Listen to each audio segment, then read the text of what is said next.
Tech in 5. Dive into Python with a fun game. Learn in just 5 minutes.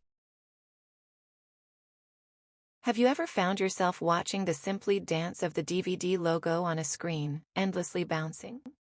Let's bring this classic screensaver to life with a few lines of code in 5 minutes. Let's start by initializing Pygame and setting up our screen. We load our DVD logo image and get its rectangle for positioning.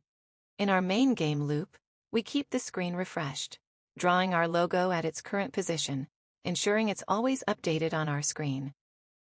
Simple yet effective. To make our logo fit nicely, we resize it and then place it right at the center of the screen, creating a perfect starting point for our bouncing animation.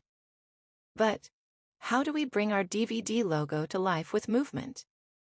We increment its position by speed X and speed Y to make it glide across the screen. But what about the bouncing effect? We check if the logo hits the screen's edges. If it does, we reverse the direction by negating the speed. When the logo reaches the left or right edge, speed X changes sign, making it bounce horizontally. Similarly, if it hits the top or bottom, speed Y flips, causing a vertical bounce. This logic mimics the classic DVD logo's simple yet captivating movement pattern. Remember how the bouncing DVD logo changes colors? Let's recreate that. We'll write a change logo color function. First, we randomly select RGB values, ensuring a good mix of colors. We then loop through each pixel of the logo and check the alpha value.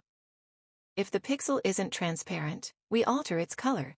We do this by adding our random RGB values to the pixel's current color, using the modulo operation to keep the values within the 0 to 255 range.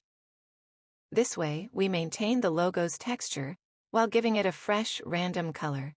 It's a pixel-by-pixel transformation, creating that dynamic, ever-changing look of our logo.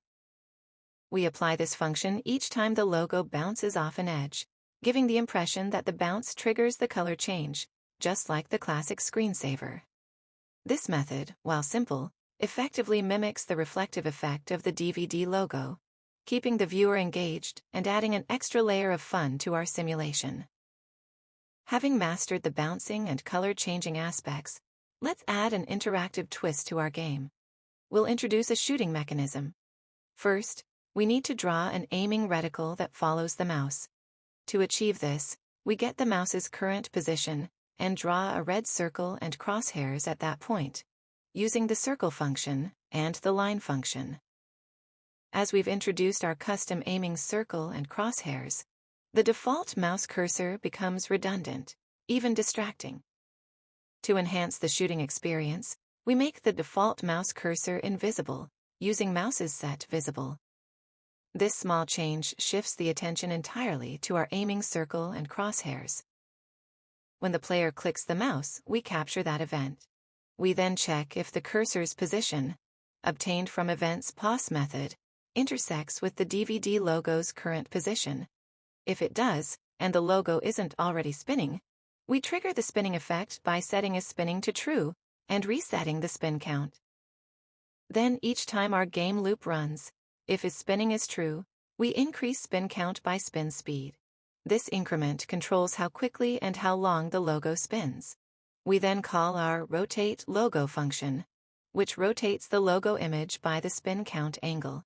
The spinning stops once spin count reaches 360 degrees times 3, completing 3 full rotations.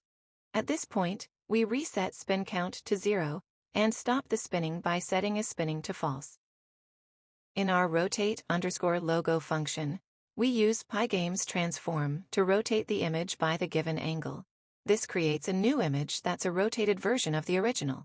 To keep our logo centered during this rotation, we adjust its rectangle to get a new rectangle for the rotated image with the same center. This ensures our logo spins around its center, maintaining its position on the screen. Now, let's aim, shoot, and enjoy the spin.